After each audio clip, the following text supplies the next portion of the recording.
par Lucie Gosselin en pleine promotion de son film Kali, disponible sur Prime Video dès le 31 mai prochain. Sabrina Ouazani a accordé un entretien à la Tribune dimanche, dans lequel elle revient avec émotion et pudeur sur la mort de son premier amour.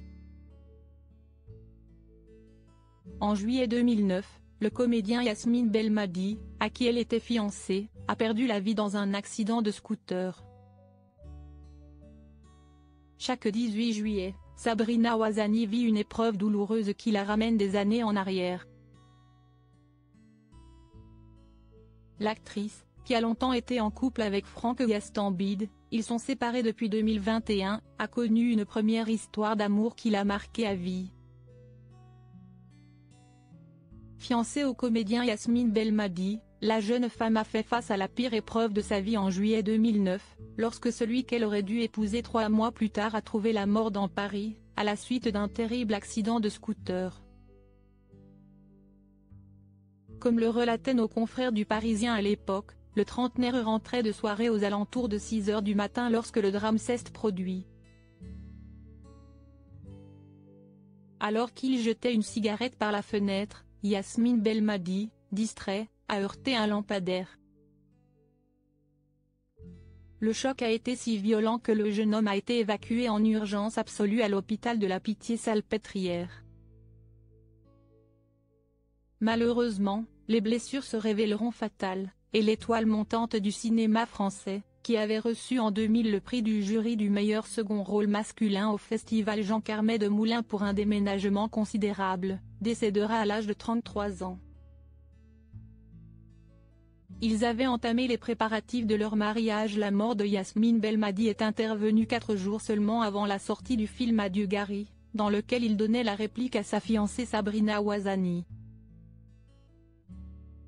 Si est d'ailleurs cette dernière qui avait été informée la première du drame, pour une raison bien précise. Quelques heures plus tôt, son défunt fiancé et elle avaient publié les bans à la mairie.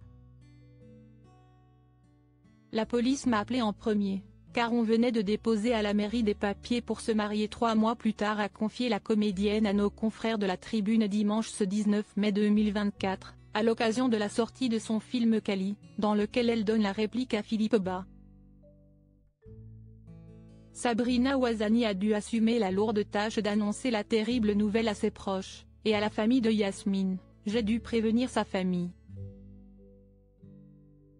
Tout s'est effondré ce jour-là. Aujourd'hui, alors qu'elle s'apprête à tristement célébrer le 15e anniversaire de la mort de son éternel premier amour, Sabrina Ouazani a tatoué son initiale sur son poignet, afin de ne jamais l'oublier. J'y pense tous les jours.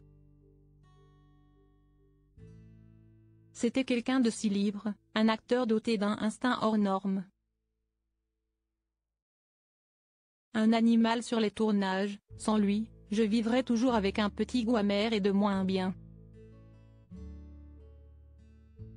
Sabrina Ouazani a gagné une sœur. Son deuil, Sabrina Ouazani l'a surmonté péniblement, mais y est parvenue grâce à l'islam. Si est ce que révèle la sœur du défunt, avec laquelle Sabrina a gardé contact, bien des années après le terrible drame. Sabrina s'en est remise à Dieu, pour se relever de cette épreuve. Comment expliquer une telle tragédie autrement que par sa volonté? De mon côté, il m'a enlevé un frère, mais il m'a donné une sœur. Car sa disparition nous a unis à jamais avec Sabrina. Chaque 18 juillet, Sabrina Ouazani rend hommage sur Instagram à son cher et tendre, comme en 2021, où elle avait sobrement publié un dessin symbolisant une femme éplorée tenant un cœur arraché.